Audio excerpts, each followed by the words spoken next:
नमस्कार, स्वागत आहे तुमचं आज सिद्धीज किचनमध्ये। आज मी तुम्हाला दाखवणार आहे तिसऱ्याचं कालवण। तर ही रेसिपी पूर्णपणे मालवणी पद्धतीतील असणार आहे।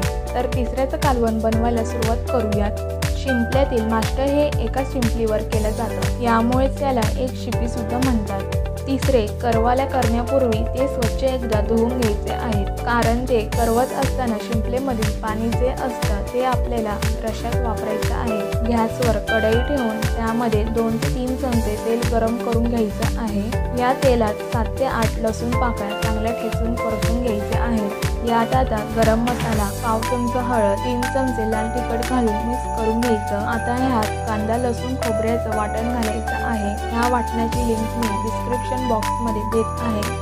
हे वाटण घालून चांगलं मिक्स करायचं। आता ह्यामध्ये जितका रस्सा हवा आहे त्या अंदाजाने पाणी घालून ढवळून घ्यायचं आहे। त्यानंतर ह्या रश्याला उकळी आल्यावर ह्यात आता आपण एक शिटी केलेले शिवले घालायचे आहे। दुसरे करवून आलेलं पाणी जे आपण ह्यात घातलं आहे ते मुळातच खारट असते, त्यामुळे आता मीठ घालताना थोडं कमी घालायचं आणि ह्यामध्ये 3 ते 4 उपमग घालून ढवळून घेऊ।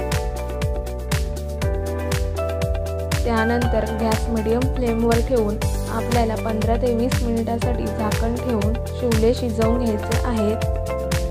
15 ते 20 मिनिटं झालेली आहेत। शिवले छान शिजलेले आहेत। तर आता ह्याला उकळी आल्यावर गॅस बंद करूयात। गरमागरम चपाती, भाकरी किंवा भातासोबत सर्व करूया। तर ह्या पद्धतीने तिसऱ्याचं कालवण तुम्ही नक्की ट्राय करा आणि आजची रेसिपी तुम्हाला कशी वाटली ते आम्हाला कमेंट करून नक्कीच कळवा। तसेच आजच्या व्हिडिओला लाईक करा, शेअर करा आणि जर तुम्ही आमच्या चॅनलवरती नवीन असाल तर आमच्या चॅनलला सबस्क्राईब करा आणि बाजूला बेल आयकॉनला क्लिक करा। लवकरच भेटूया अशाच छान छान रेसिपीज बरोबर।